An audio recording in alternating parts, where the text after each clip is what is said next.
follow on from the last lesson where we created a user form in Visual Basic to enter details into our Excel sheet.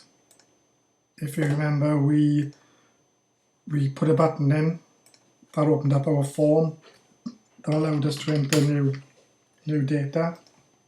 I just put a quick bit of sample data in to demonstrate that, and it puts the data in for us, and then we can close the form. The only problem is now we can enter data, but how can we create a form to edit that data? So that's what we're going to cover today. So if I press Alt and F11, I can open up our Visual Basic editor. Our form's called User Form 1.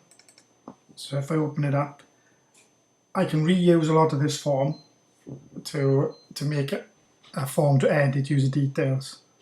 So if I copy these details, so I copy all the input data, so copy that, and then I'll use the button here to make a new user form,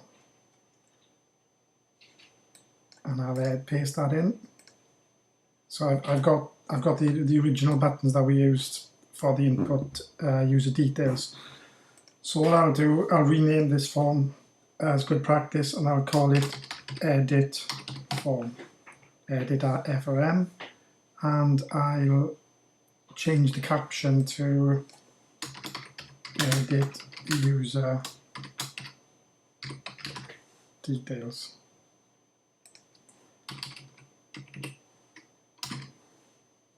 And you can see it's changed on the top.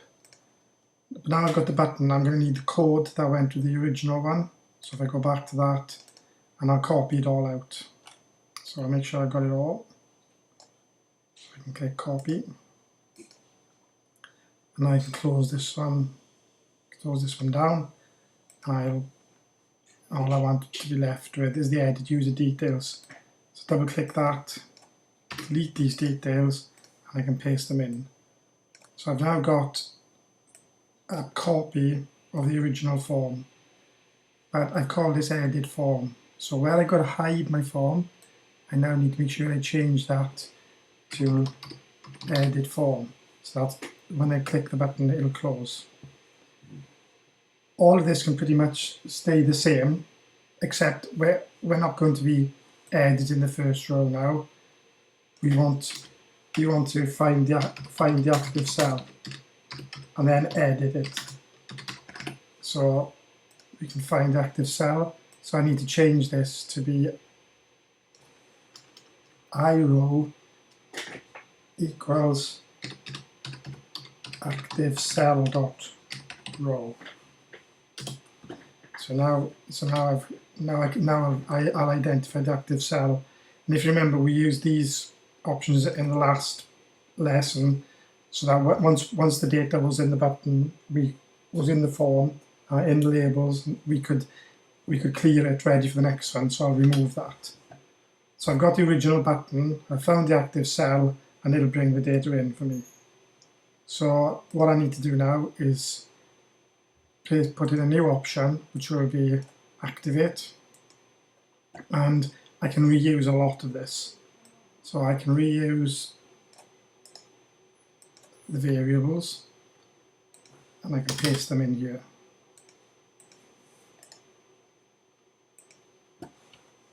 So I've got my variables and my active cell. The only difference is now I want to be able to bring the details up and edit them. So I need the reverse of this. This was to put data in. I now need to bring that data back. And so I've got some code ready to copy in to speed things up. So I'll paste this in. Okay, and it's the reverse of that. So now I should be able to enter data. But the first thing I need to do is make a new macro or make a new button to activate this form. So let's go back to Excel. And I need to put a new button in here that will edit the details. So insert a new shape, and I'll put in edit details. And now I want this to assign a macro to it so that it opens up a new form. So I can do assign a macro. I can make a new macro. I'll call it edit underscore details and new. And I'll pinch the code from a previous one, which was to open up the form, but this time I want it to be open up the edit form show, no gap. So I can close that down. I've now got a macro that will open up the edit form. So let's have a go. So edit details. So if I click edit details, oh, we've got a problem. Let's have a look what it is. I've kept a piece of code in which I shouldn't have. That's the danger when you're copying. So let's stop that and run it again. And now my form opens up. And there's nothing to edit. Why is there nothing to edit? Because I was clicked down here. So if I click user 5, for example, now I click edit, I've brought the data up. So if I change address to all 5s and I click update, you'll see it's changed it there. So I can now close. So we've successfully made an edit button. But why it would be helpful is for the user to know what line they're editing. So I'll go back to my editor, and this time underneath here I'm going to put a message box in to show the active cell. So that'll be message box. Put in the active row is number. I'm going to put the number in, then put in and active cell dot row.